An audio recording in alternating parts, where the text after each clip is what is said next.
Okay, so we previously looked at drawing Lewis structures for atoms and ions and monatomic ionic compounds. Those are fairly simple. We need to know how to do them, but I don't know that the Lewis structures provide that much additional insight. It's with covalent compounds that Lewis structures are extremely helpful. And so in the next several videos, we'll look at drawing Lewis structures for covalent compounds. Okay, so when we have covalent bonds, those are typically between two nonmetals. Neither of them want to give up their electrons, so the way they can get to the octet rule is by sharing electrons. And so in the case of water, we have an oxygen atom, and we've seen that Lewis structure last time.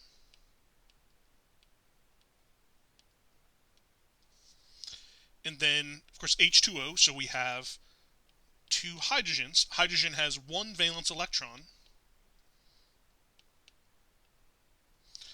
And so oxygen's trying to form an octet, and hydrogen is trying to form a duet. So what they can do, if each hydrogen agrees to share its one electron with the oxygen, and oxygen shares one of its unpaired electrons with each of the hydrogens, right? So these two can share those electrons, these two can share those electrons, then each of the hydrogens will get their duet, and the oxygen will get its octet. And so the way we would draw that Lewis structure is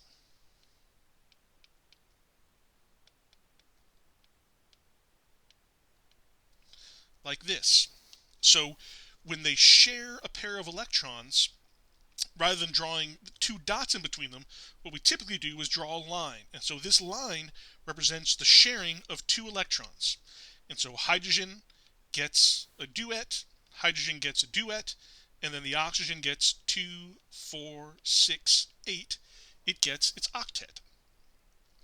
And so we give different terms to the electrons, whether they're involved in chemical bonds or not. And so these electrons we would call a bond or a bonding pair. And then the pairs of electrons that are not involved in chemical bonding are called lone pairs. Okay, so let's try drawing some Lewis structures for some additional molecules. And I'm specifically going to look at F2O2 and N2.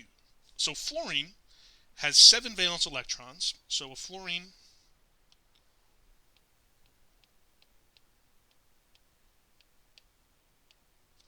right, it's one electron short of a lone pair. And which side we draw the unpaired electron on doesn't really matter. So I'm going to draw this other fluorine like that. And then if they agree to share these electrons, then each fluorine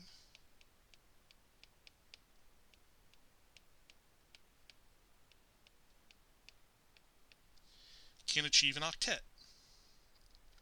If we look at oxygen, oxygen has 6 valence electrons.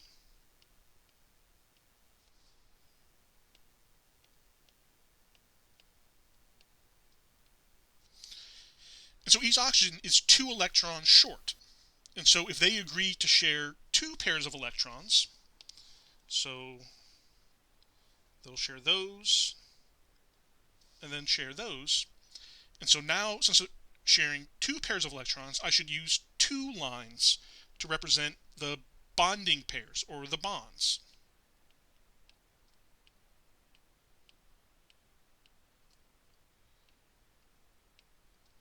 And in this case, right, which of the 3 sides gets the 2 lone pairs doesn't matter, right? I could have drawn, one of the lone pairs down here if I wanted to, and it would be the same structure. But the key here is, in this oxygen molecule, we have what's called a double bond, because we're actually sharing 4 electrons, or 2 pairs of electrons. And so then each oxygen, like this one on the left, it gets 2, 4, 6, 8. It has an octet. The one on the right, similarly, 2, 4, 6, 8. It's achieved its octet. All right, if we look at nitrogen, with its 5 valence electrons,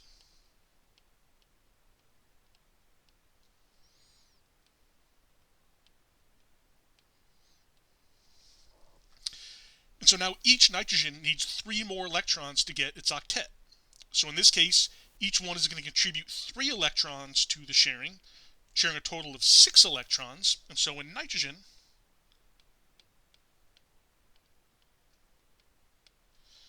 we're sharing 6 electrons, so we have 3 lines, and that would be a triple bond.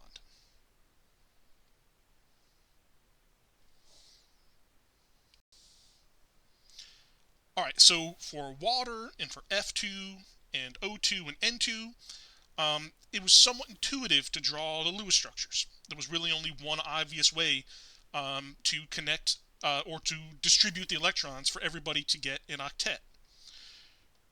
For many, I say heteronuclear, right? So not 2 of the same molecules. For many covalent molecules, it's not so easy to figure out what the Lewis structure is just by looking at it and sort of intuiting it. But I have a procedure that you can follow where, at least for the small molecules that we're going to look at, you should be able to come up with the Lewis structure. And so let's look at what that formula is and do some examples. Alright, so the first thing we have to do is determine the central atom. And generally this is going to be the least electronegative atom, except for hydrogen. Hydrogen's never the central atom because it only ever needs a duet. Hydrogen only ever forms 1 bond. So it's not going to be in the middle of the molecule where it has to form multiple bonds. So if I'm doing NF3, fluorine is the most electronegative element in the periodic table, so nitrogen is less electronegative. So that means that nitrogen is going to be in the middle, and I'll arrange the fluorines around it. So I have nitrogen here, and which of the sides you put the fluorines on doesn't really matter. Right? I put them on the 2 sides and the bottom. You could have put it on the top, left off one of the sides, doesn't matter. Okay, so now we need to know how many valence electrons we're working with. So we add up all the valence electrons from the atoms that are in the compound. If we have an ion, if it's a negative ion, then we'll add that many electrons to the valence. If it's a cation, then we would take that many away. In this particular example, we have a neutral molecule, right? I didn't put a charge in the upper right-hand corner, so we assume it's neutral. And so we just add up the valence electrons. So from nitrogen, I have 5 electrons. From the fluorines, fluorine has 7 valence electrons, but there are 3 of them. So that's going to be 21 from the fluorine plus the 5 from the nitrogen. So I have 26 valence electrons. So what I do next is, for the atoms that are going to be connected, they have to have at least a single bond. So I go ahead and put in single bonds between all the atoms that are going to be connected. So single bond, single bond, single bond. Alright, then we assign the remaining electrons as lone pairs of the non-central atoms, of the outside atoms, until they get an octet. And we'll start with the most electronegative atoms. Now in this case, all 3 of the non-central atoms are fluorines, so it doesn't matter which one I start with, and I just will give them electrons until they get an octet and then move on to the next one. Of course, once I get to 26, I have to stop.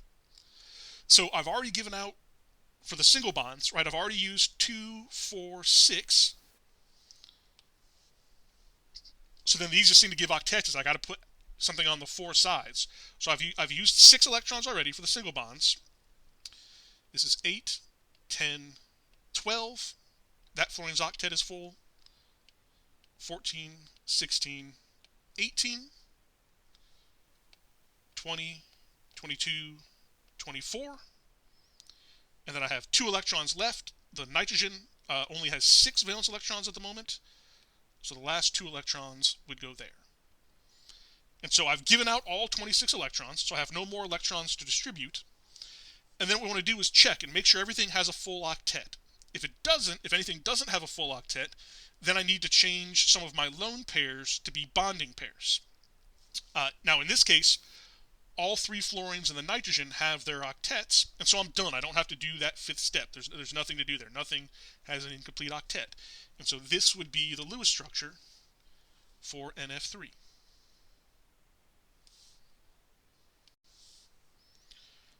Alright, here's another example. Now we want to draw the Lewis structure for the nitrate ion. If you get out a periodic table, you can see that oxygen is to the right of nitrogen. So oxygen is more electronegative. So nitrogen will be our central atom. So we have nitrogen. I have the 3 oxygens I'm going to arrange around it. When I look at so now we need to count our valence electrons. So nitrogen gives us 5 again. The oxygens are going to be 3 times 6. And then from the negative charge, since it's NO3 minus, I get 1 additional electron. And so that's going to give me 3 times 6 is 18, plus 6 is 24. Alright, so I'll form my single bonds. 2, 4, 6. And then I'll start putting electrons on the non-central atoms. Since they're all the same, they're all oxygens, it doesn't matter where I start. So I've given out 6 from the single bonds. Here's 8, 10, 12, full octet, 14, 16, 18, full octet, 20, 22, 24. And now that last oxygen also has a complete octet, but I've used all 24 electrons, so I have to stop now. So then this is where I check. Does everybody have a complete octet? And the oxygens are happy, but this nitrogen only has 2, 4, 6 valence electrons. I don't have any more electrons to give out, and so what we do instead is convert one of our lone pairs into a bonding pair. And so I'm going to delete that lone pair, part of my oxygen. And then that lone pair becomes a bonding pair. Now it doesn't matter which oxygen I take it from, since all the oxygens are the same. At this point it doesn't matter. We'll talk a little bit more about this in some later videos when we talk about resonance. For right now it doesn't matter which oxygen we took the lone pair from. Alright, and then to finish it off, like we did with the monatomic ions, since this whole thing has a negative charge, what we would normally do then is put the whole thing in brackets and put the charge in the upper right hand corner.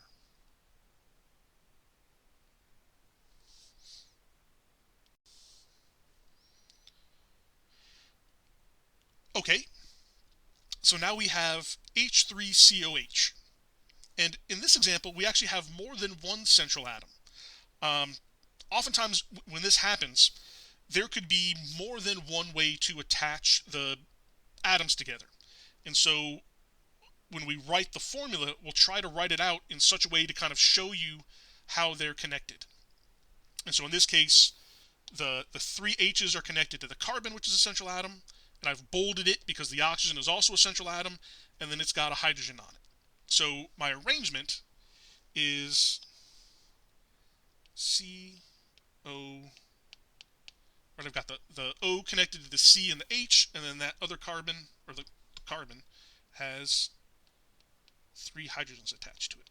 And I know I've already drawn my single bonds, but I usually do that because I know I'm going to have to anyway.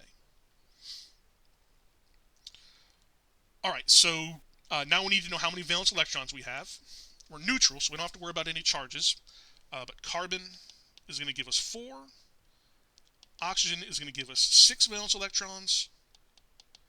Hydrogen, each one has 1, but I have 4 hydrogens. So I'll get 4 there, and so I have a total of 14 valence electrons. Alright, now I've already used 2, 4, 6, 8, 10. So I only have 4 more.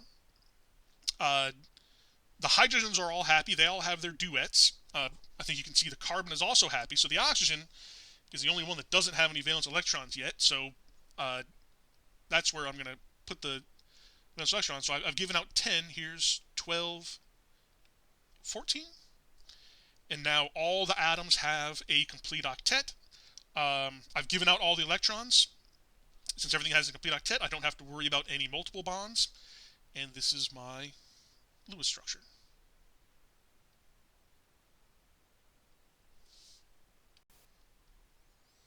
Okay, in this example we have Cl2CO. They didn't tell us that there's more than one central atom. So I'm looking at the electronegativities between carbon, chlorine, and oxygen. Carbon is the least electronegative, so it will be our central atom. And again, which side I put the chlorines and the oxygen on do not matter. I'll go ahead and put in my single bonds. I know that's out of order, but we know we're going to do that anyway. Add up our valence electrons. 4 from the carbon, 6 from the oxygen. Chlorine has 7 valence electrons, but there's 2 of them. That's a total of 24. So I've already formed all my single bonds. So now I'll start assigning the remaining electrons as lone pairs.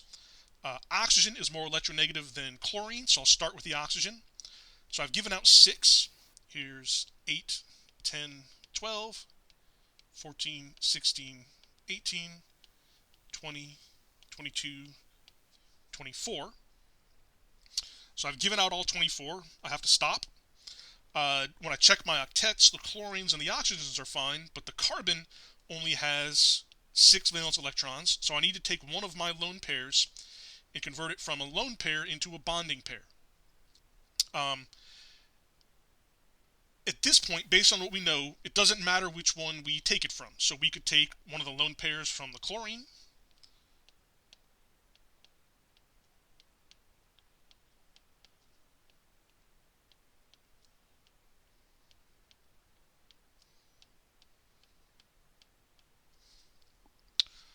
or we could take one of the lone pairs from the oxygen.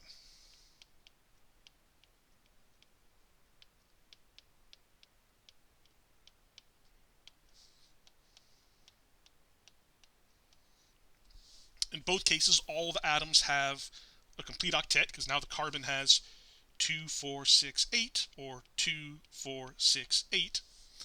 Now, it turns out this is the better Lewis structure, but we don't have the tools for determining that yet. So at this point, if I ask you this question, I would accept either answer as being correct. When we talk about formal charges, we'll be able to explain why this is the better Lewis structure, but that's information that we don't have yet.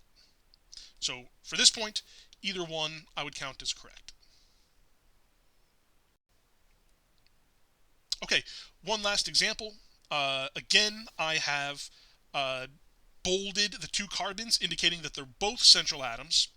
So the arrangement of these is, in fact, H, C, C, H. I add up my valence electrons, so carbon is going to be 2 times 4. The hydrogens, 2 times 1, so that's going to be 10 total. Now I've given out 2, 4, 6 already. The outside atoms are already fine. The hydrogen has its duets, so I'll start giving the electrons to the central atoms. I usually keep going until I get a complete octet and then go on to the next one, so I don't sort of do it evenly. And so for this, I would say, okay, I've got 2, 4, 6.